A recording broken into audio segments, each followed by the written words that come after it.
At NBT Bank, we believe that if you focus on what matters, the rest will fall into place. And for us, that place happens to be at the top as one of Forbes' world's best banks. NBT ranked high in overall satisfaction, along with customer service, reliability, and digital banking tools. So whether you need personal or business solutions, financial advice, or the latest mobile banking technology, you can be sure with NBT, you don't just have a great team, you have one of the best. Good morning, and welcome to the Maine Society of CPAs 2021 Award Celebration. This year, our theme is Rising Up and Recognizing Excellence. I'd like to thank our sponsor, NBT Bank. Before we get started with our program, I would also like to introduce the Maine Society of CPAs Board President, Spencer Hathaway, and thank him for his service. Good morning, everyone. I want to welcome you all to our Rising Up and Recognizing Excellence Awards event. At the Maine Society of CPAs, we believe it is important to recognize the exceptional work of our members and our community of professionals, and I look forward every year to attending these events. I can remember attending virtually last year's Accolades and Accentuating Resilience Awards event and thinking what an accomplishment it was to have made it through most of 2020 and being so proud of our industry and our collective efforts to get through the pandemic. This was evidenced not only by the exceptional nominees and winners of the awards, but simply by our ability to have figured out the technology and to put on an event in a virtual way. I also remember thinking two other things. I wonder what next year's theme will be, since the pandemic will certainly be a distant memory by then, and I can't wait to see everyone in person next year. As we're all too well aware, we didn't have to think too much about what the theme would be this year for the same reason that we're still holding the event virtually. It's hard to believe that here we are more than a year later and still grappling with the effects of this ongoing pandemic. What is not hard to believe, however, is that our community of professionals has continued to rise up in the face of adversity and push forward, helping our clients, communities, and friends through this unprecedented era. For those reasons, we'll take a moment today to recognize the efforts and all of the hard work put in by our accounting professionals, and we'll give special recognition to a few of our standout leaders who have helped us reach this point. Thank you all for being with us this morning, and I'll now turn it over to our Executive Director, Trish Brigham, to introduce our keynote speaker for today's event. Thank you so much, Spencer. I am delighted to welcome our keynote speaker, Dr. Norm O'Reilly, the Dean of the University of Maine Graduate School of Business.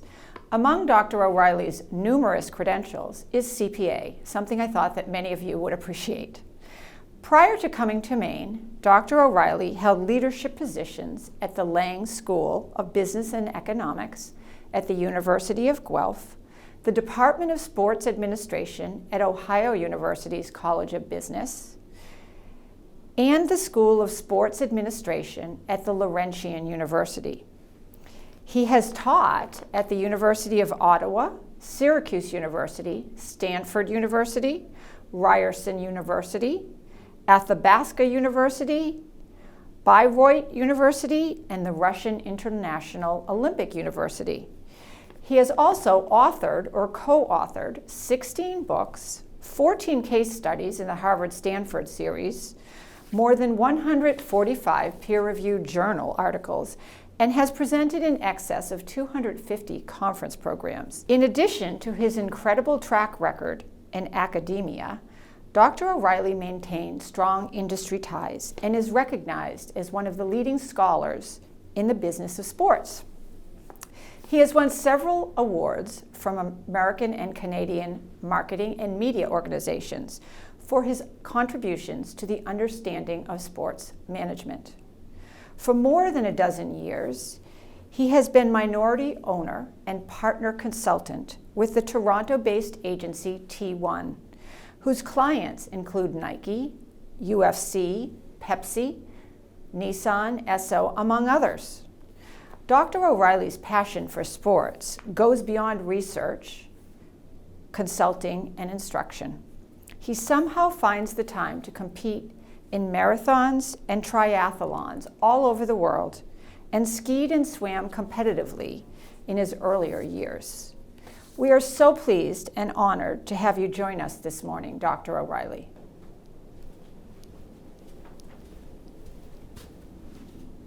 Thank you, Trish, for the wonderful introduction. It's a real pleasure for me to be here today and have a chance to share a bit of my background, a bit of background about the Graduate School of Business here in Maine, and as well delve into a bit of a topic around where we're going to think around excellence, our theme for tonight, and some research I did in the area just to give us a little high level of some of the big trends that are happening out there in the business world.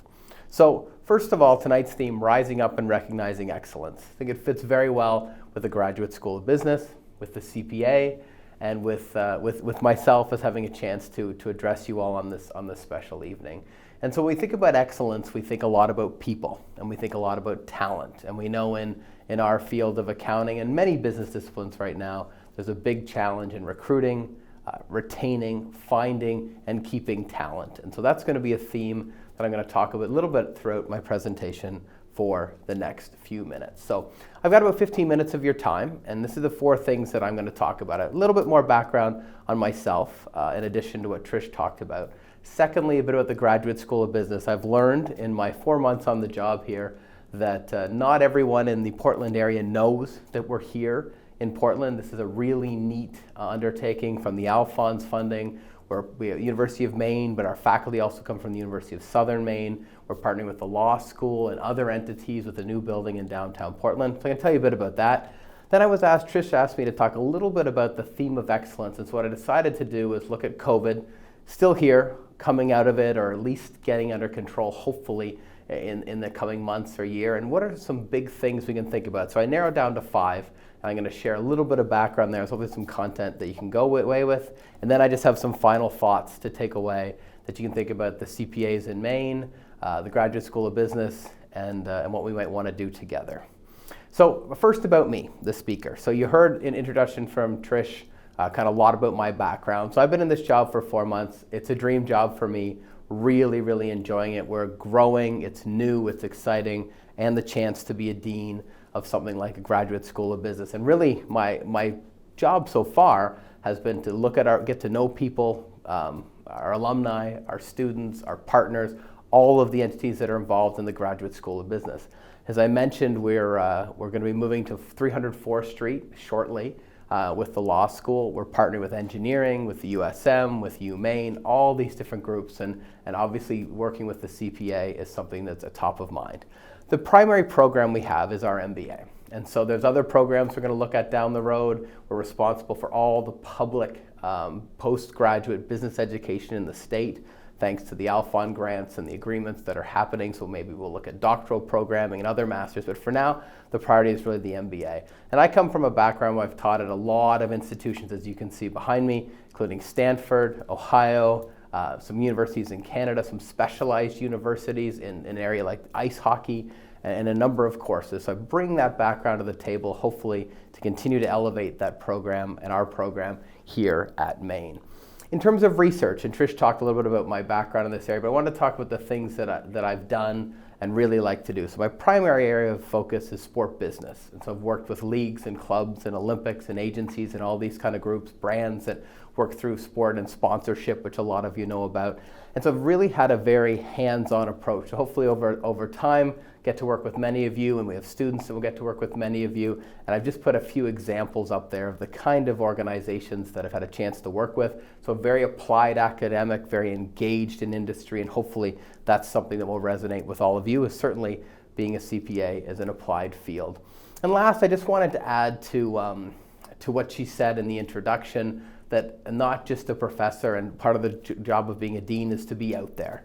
And so the university wants me to do this. My boss, who's the provost, definitely wants me to do this. I do a lot of media. I've written 16 books, as she mentioned, very, very applied, that are used by organizations, student athletes, sponsors, brands, etc. And then also try to be one of the appeals to coming to Maine for me certainly was the outdoors.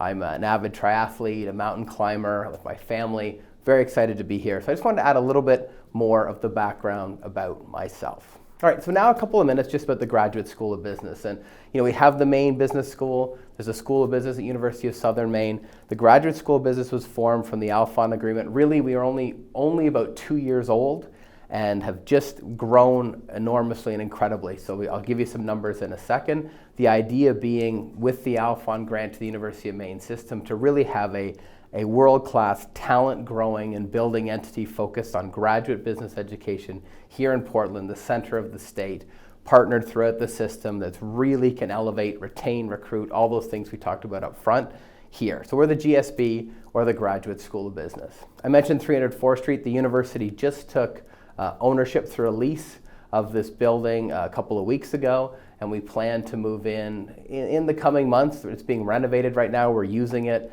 and then it'll be primarily the law school. We're really the second tenant, the Graduate School of Business. And there's an engineering entity. There's a Portland Gateway, which is to bring research from University of Maine scholars into the city. Really exciting, very powerful, and I think having that stake in the ground in the heart of Portland is going to be great for the university and for the Graduate School of Business. In terms of our numbers, I mentioned this before, it's been really quite exciting. And you can see, I mentioned 2019 is the year that the GSB was officially formed. There was an MBA before then, and that's the combination of the USM plus the UMaine MBA. And then you can see this really impressive growth. And some of that's from COVID, and you can see our projected numbers are down just slightly, but we're 402 MBA students right now. 377 of those are MBA, 25 are business certificate students, about 40% are female, 60% are male, and we're drawing about 30% from out of state, a number we're hoping to grow. So bringing attention to Maine, growing our brand, letting the world know about the university. We're D1, R1, all those kind of pieces that are really important. A little map here of our incoming students, and so this is really what I talked about a second ago is very exciting for the Graduate School of Business to grow and to retain and also to recruit talent here to the state. Now, a lot of our students are studying online. We do on campus, in person in Orono and in Portland, but we're hoping to continue to grow all these hybrid programs that have really elevated during COVID, and it's certainly the postgraduate business world are going to stay and become the norm going forward. We're attracting a really impressive group of people that have multiple years of experience. 9 is the average. We have people into their 50s in the program, people that are vice presidents and directors for big brands, lots of different areas. We're getting a diverse cohort, not necessarily as diverse as we'd like yet, but really, really coming up, drawing from 21 states and 8 or 10 countries from around the world, of those 30% that are not Mainers who are in our program. So really, really quite exciting. We offer a bunch of concentrations. In addition to the MBA has some dual degrees with law and policy and some other areas. We work with the Muskie School at USM. We also have a number of concentrations, so analytics, healthcare management, nonprofit, accounting, finance. Accounting obviously very interest to our audience today, and we're hoping to continue to grow those in the future. And then students are coming from a wide variety of backgrounds. So about 4 and 10, 4.5 out of every 10 are coming from business, which is great, but we're also, which is a real goal of an MBA, attracting the majority of our students from non-business fields and bringing them in so they have a job they want to elevate, their company wants them to elevate. 87% of our students are working professionals in the program, so they're elevated, looking for promotions, motivated, ambitious, exciting people, which, as you all know, are fun to kind of be around. The good thing too is we've been growing, it's fast, it's flexible, but it's also quality. And so we're ranked program on a number of different metrics, and a lot of these. So Fortune ranks us, we're number 54. You can see rankings in CEO Magazine, US News. We're a quality program. It's getting very, very competitive. We've got to really keep focused there and grow and improve our faculty and the student experience, the digital experience that a lot of them are having. But so far, so good, and the program has been really, really good. In terms of the concentrations, I won't spend so much time on this, but one of the real things that the Alfond Agreement and the university wants us to do is be interdisciplinary. And the way we've kind of decided to do that is through these concentrations. So I mentioned a number of the ones before, but now we're exploring areas where we're going to be much more interdisciplinary, like aquaculture and the Blue MBA, sport management, outdoor leadership management, not-for-profit, I think I mentioned before. We're looking at all these kind of different areas. Entrepreneurship, innovation, engineering management are in various stages of development, approvals, exploration. So really going to be exciting as we continue to grow, and we know that's what students and people want out there. We've also formed a partnership with some really exciting organizations. Just one example here is Walgreens, where we're building a partnership so their many staff can access our programs. I'm going to give a couple of keynotes for their staff in the coming months. Some really interesting things happening, and we're hoping to continue to build our brand that way. So Welcome to the Graduate School of Business. If you didn't know a lot about it before, hopefully now you do. If you did, hopefully you'll keep telling people that story. And so for a couple of minutes, I wanted to get into, as Trish asked me, a bit of a topic. And so I spent a bit of time, and like all of us, we're really uncertain of what the world's going to look like, what's going to come back. Our pandemics, is this going to be part of day-to-day life? Will other ones come?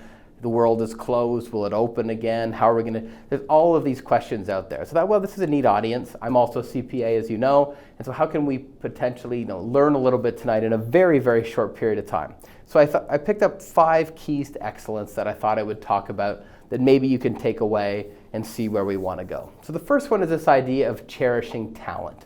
And you can see there's some very recent data from the U.S. Bureau of Labor Statistics. And we're in what's being coined the Great Resignation. So a huge number of people, for a variety of reasons. Some people don't want to be in office environments. They're worried about COVID. Some people, there's political reasons. Some people have just realized, hey, I don't need as much money as I thought I did. I don't want to live in a city. I want some land.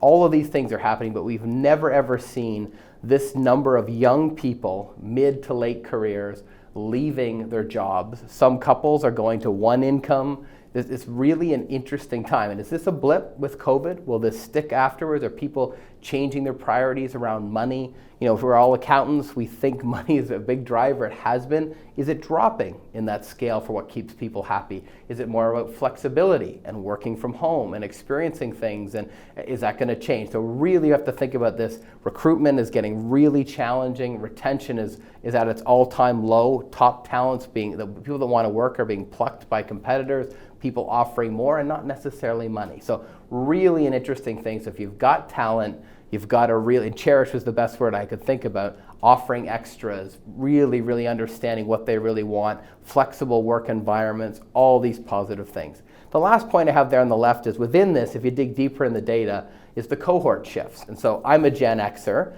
Gen Xers come from that time when we were lucky to have a job when we finished college or university.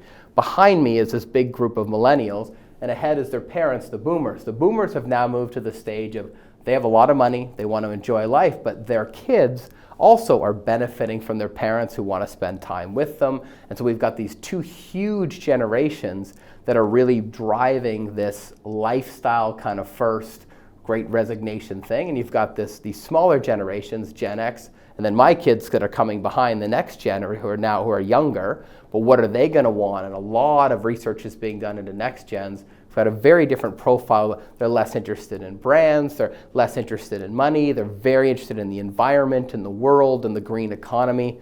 Those aren't answers, but things to definitely be aware of as we go forward. Number 2 is embrace the digital economy. I mean, I gave you the example of a business school, and universities are very slow. I have to talk all the time. We're going this way anyways. COVID just accelerated. The norm for graduate business education in the future is online. It was going to go there maybe 7 or 8 years from now. It's now there. We're 90% of our students online. Harvard Business School just put their MBA online. And think of all of the stuff that's happening there. So that is going to be where we're at. It's a digital experience. And how do you integrate residencies or in person or cool things within that? But we have to embrace the digital economy. And if you look there at just some data on the right-hand side there of where, this is from Microsoft, of where we're going in terms of job needs in this country. We just don't have the talent. We don't have the people. People aren't being trained for these kind of computer engineering, to IT, tech kind of jobs. And the demand, you see there are 190 million jobs by 2025. So the world is just going in that decision where we want to go. And I just put some of the trends there on the other side. And how do we really drive, more efficient organizations, way, way better revenue. A lot have realized through COVID that, hey, we don't need to have office space. We don't need this layer of staff. We don't need this process, and that can hurt from employment. But we saw employment's not a problem right now. It's getting the right kind of jobs. There's a lot of really interesting things. So definitely embrace that digital economy. Number 3, and this is, I think, beyond what most of us had expected, is it's already happening. There's this rapid recovery. So the world took a massive, massive shot in the gut, so to speak. GDP went down, jobs were lost, businesses, hospitality, tourism disappeared. That was like a 1 year, depends what country you're in, so 6 months to 18-month blip. And now we're coming back. People have pivoted. We're working from home. That digital economy is coming in. You can just see some projections there from the Bureau of Economic Analysis, U.S. government data, that's heading its way up. And the projections can keep going up at each different iteration that they do if you look at that data. And it's public if you want to check it out. Number 4, and I thought I'd grab at least one from my world, which is the business of sports and entertainment. And these are NFTs. And so if you haven't looked at a non-fungible token, it's a little kind of thing. It's blowing up in sport, but it's going to be in entertainment, movie stars, anything that's captured. And there's a picture there, just LeBron James doing a dunk, as you can see, over a 7-footer. And this actually sold. So someone has bought the digital rights from the NBA for the video for just over $200,000. What does that mean? No one knows yet. Can you still find it on YouTube? Yes. But what it's kind of talking about is these things that are unique digital assets are starting to create some value. And as we continue to grow in technology and go fully in this way and can control it, all of a sudden every time you want to use that video, that individual is going to have to control it. So you think about blockchain and these things, those are not unique. Money is an old-fashioned kind of token that's not unique. Non-fungible means it's the only version of that particular asset. And then the token is you can get in a digital and hold it kind of format. And these are going to increase in value. So I think, what does that mean for shares and stocks? And a speech, a famous speech by a CEO. And down the list you can own, trade, buy, these kind of things, just like we do money and stocks. And so keep your eye on digital things that have a unique element, because there's going to be real opportunities there. And the last one I wanted to talk about, and we at universities are on top of this, and I think industry and most of you as CPAs probably are, but really diversity is big. And when you're a state like Maine, we're not seeing it as much as other parts of the country and around the world, but it's coming. 2015, the first year that more non-white Hispanic babies, non-Hispanic white babies, were born in the United States. So this massive shift in what our population is going to look like is coming very quickly. In 2018, so I'm just grabbing some data at different points in time, you can see the average age of a white Caucasian person living in the United States was double that of any of those other groups you see there, Hispanic, Black, etc., Asian. So we're much bigger, but much older. I can say that as a white person. And so this is really going to shift massively over the next generation. And then this piece of on females. And so we've had this really positive progression in terms of women in the workforce, and almost got to, in terms of volume, equality. There's still glass ceilings in a variety of places, as we know, that we have to work on.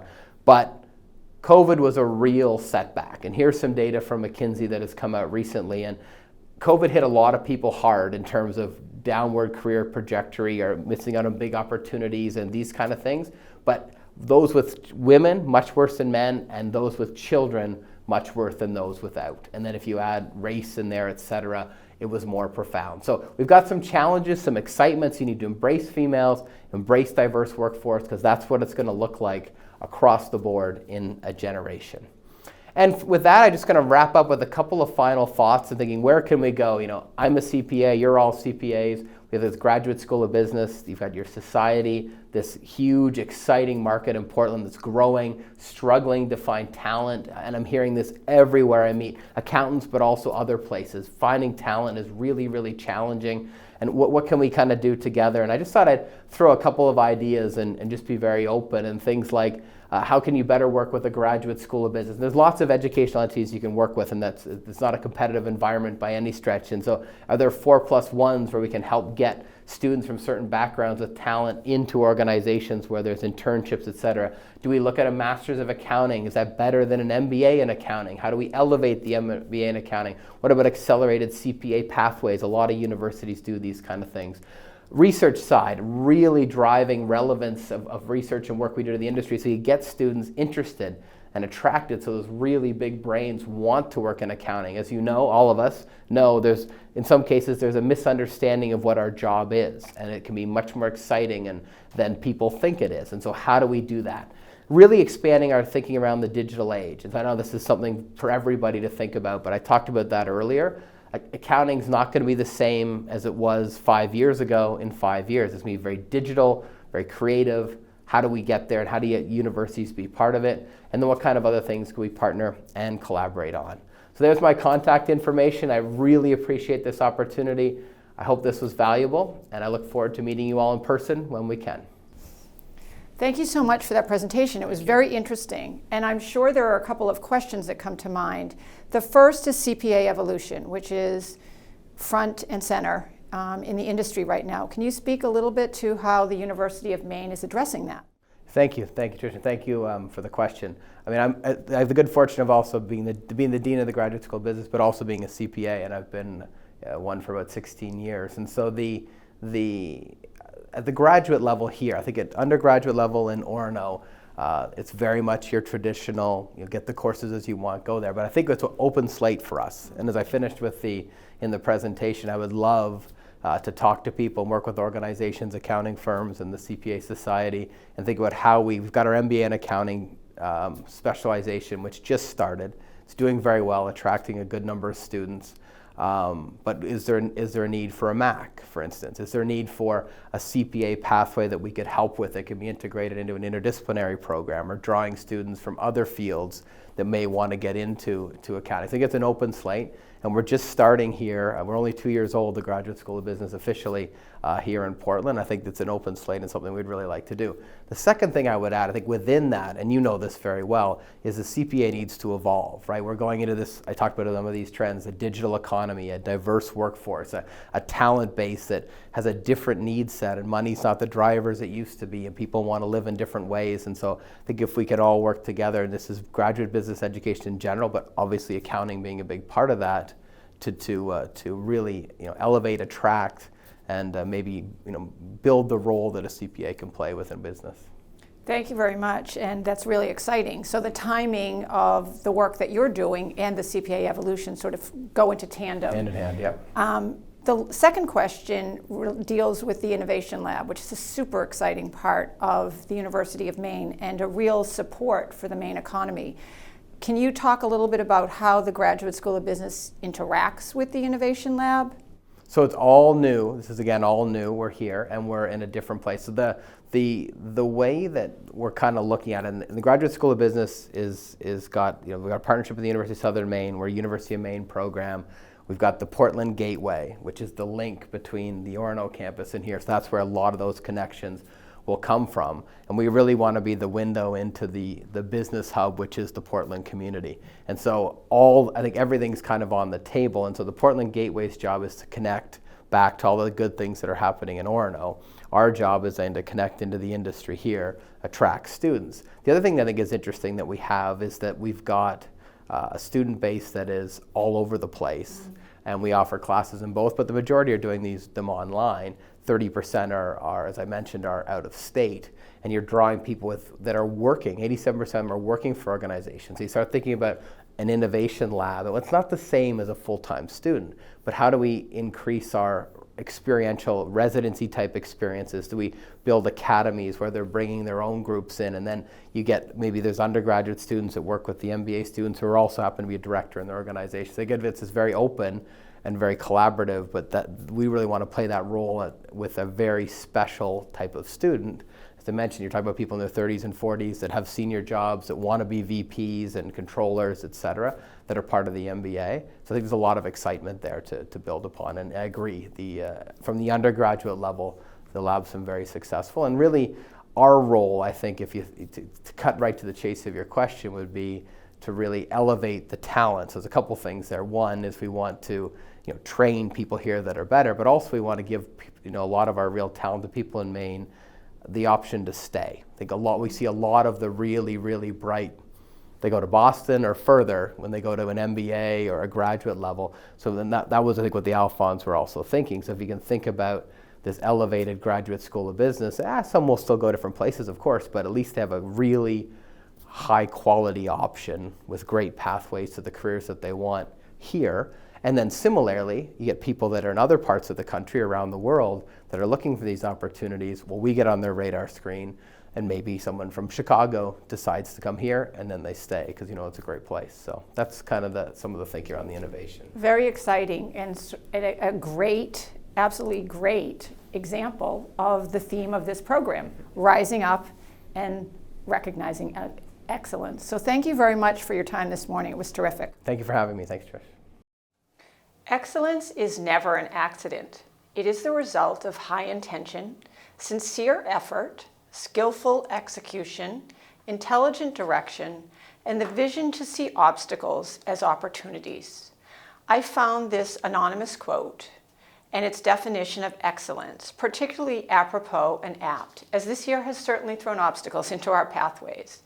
The listed attributes also capture the essence of the accountants who we are celebrating today, all of whom have overcome various challenges and perpetuated excellence in their work, among their clients and colleagues, and in the profession. Before announcing the individual award winners, I would like to thank those of you who took the time to nominate a client, colleague, friend, mentor, supervisor, or staff member. Not surprisingly, given the depth of talent in Maine's accounting community, the slate of nominees was extremely impressive. Our judges, Mark Foster from People's United Bank, Colleen McCracken from the Quad Group, and Wayne Morphew from NBT Bank, were charged with the difficult task of identifying excellence among the excellent. Thank you, Wayne, Colleen, and Mark, for your time. And now I am very excited to introduce to you the 2021 MECPA Leadership Award winners.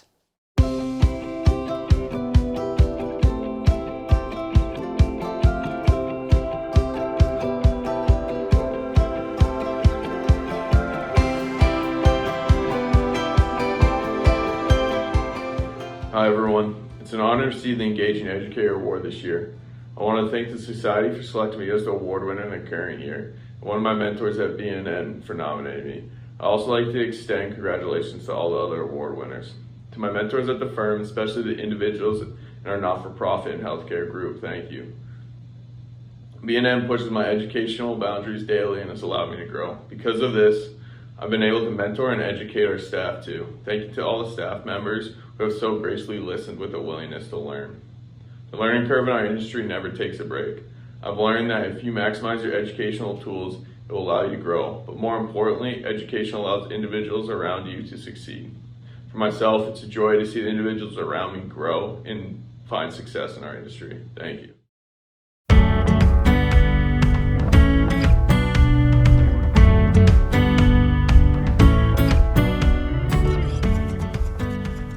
Hello everyone, I'm Jody Heel and I'm the founder and president of Heel Accounting. I want to express my gratitude to Trish, the Maine Society of CPAs, and the judges for awarding me the Forward Thinker Award. I also want to congratulate the other award winners and nominees in the other categories. I want to thank my team for their dedication and support. I wouldn't be where I am today without the amazing team of ladies I work with every day. I've worked in public accounting since 2008, and I've always gravitated toward using technology to make my job easier. When I started my own firm in 2015, I looked for innovative ways to serve my clients and found that technology gave me the ability to serve more clients and spend more time helping them analyze their financial data. As I've grown my firm, I've enjoyed learning about the latest in accounting technology to help us give our clients more accurate financial data in a timely fashion. The advancements in accounting technology continue to improve and gives us an opportunity to serve more clients with less people. I am truly humbled and honored to receive this award.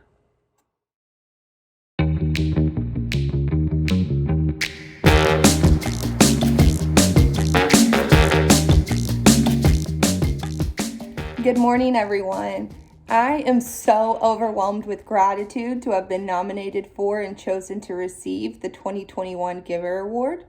It means so much to me to have my efforts recognized in this way, not only by my firm, but by the MECPA as well. I can't fully express what an honor and privilege this is for me to receive. But let me be clear, this award is not mine alone. I share it with the amazing folks at ARB who inspire me every single day and who give me the tools and opportunities to sow the seeds of meaningful change in the lives of my clients, my colleagues, and my community. Back in my hometown of St. Louis, Missouri, I learned about the power of bridging strong connections in my community through hands-on community service and volunteer work. Since moving to Maine in 2019, I have been extremely fortunate to find a place in a firm that values these community connections as much as I do. They've given me the incredible opportunity of heading up the firm's community committee, where we coordinate and plan volunteering events for the firm to participate in. This past year, we spent an afternoon with Portland Trails, and I was so blown away to see the amount of work that we could do in just 4 hours.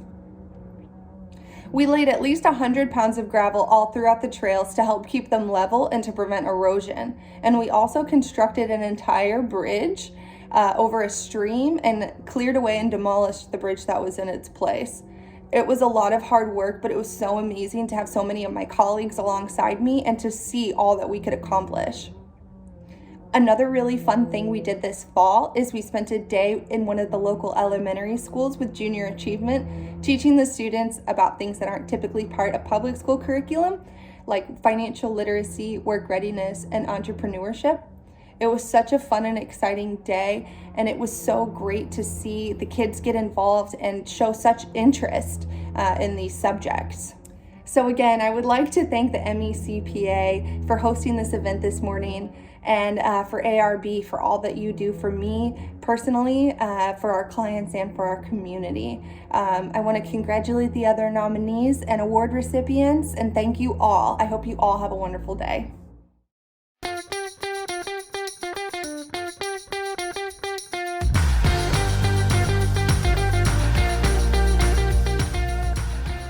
Good morning. My name is Marcus Pratt, and I'm a supervisor at RKO. I want to start off by saying thank you to the State Society for sending out these awards. It's an honor to have been nominated for this award, let alone be the one receiving it.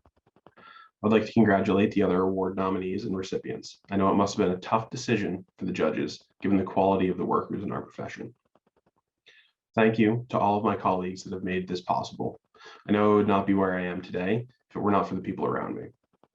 I truly appreciate all the time the partners and other supervisors have taken over the years to train and guide me in the right direction to help me prepare to succeed for the rest of my career.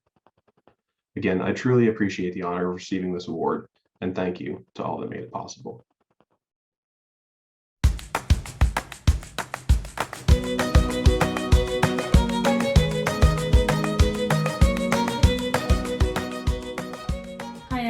Hart, Director of Fiduciary Services at LeBlanc & Young in Portland, where I assist them in all things tax.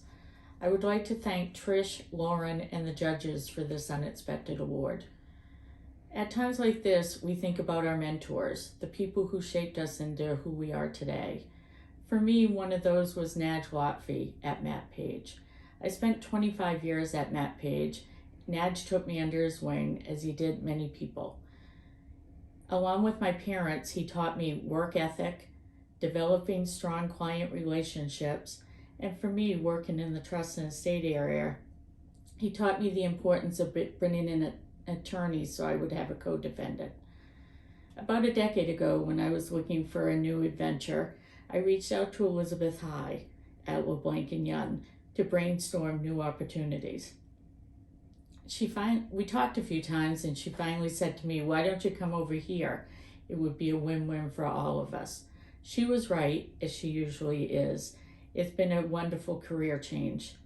I would like to thank Dick, Jay, Elizabeth, Justin, and Abby for this wonderful opportunity. The only downside is now often I no longer have a co-defendant.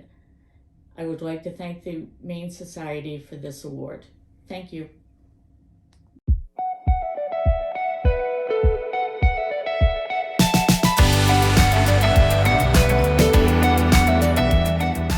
I want to thank the Maine Society of CPAs for recognizing me with the Wise Sage Award. I've been practicing in public accounting for 36 years, having started out of college with Ernst & Winnie in 1985. In 1990, I co-founded Dawson, Smith, Purvis & Bassett along with my partners Dick Dawson, David Smith, and Joel Bassett, and later my brother Kurt Purvis joined us as a partner. In 2018, we merged our firm into Markham, where I am currently a partner. Over the years, I've been fortunate to work alongside many terrific people to whom I owe much for my career in public accounting. I've already mentioned my partners Dick Dawson, David Smith, Joel Bassett, and my brother Kirk.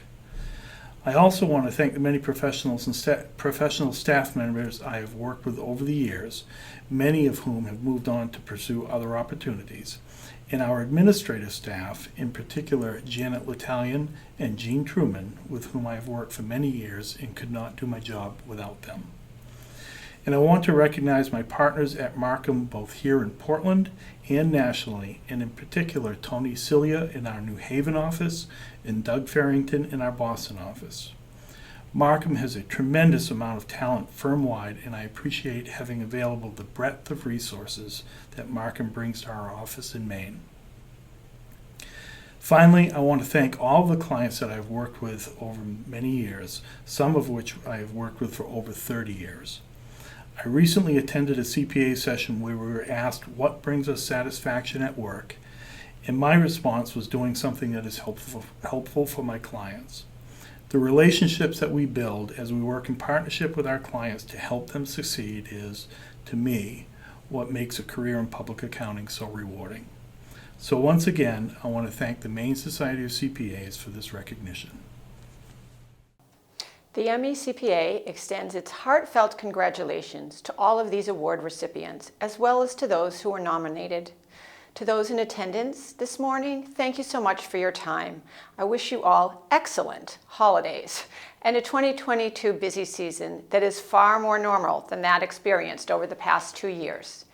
Thank you again to NBT Bank for sponsorship of this event, to No Umbrella Media for video production, and to Dr. Norm O'Reilly for sharing his time, talent, and leadership at an institution that is poised to contribute to Maine's economic rise and excellence. Thank you again and have a wonderful day.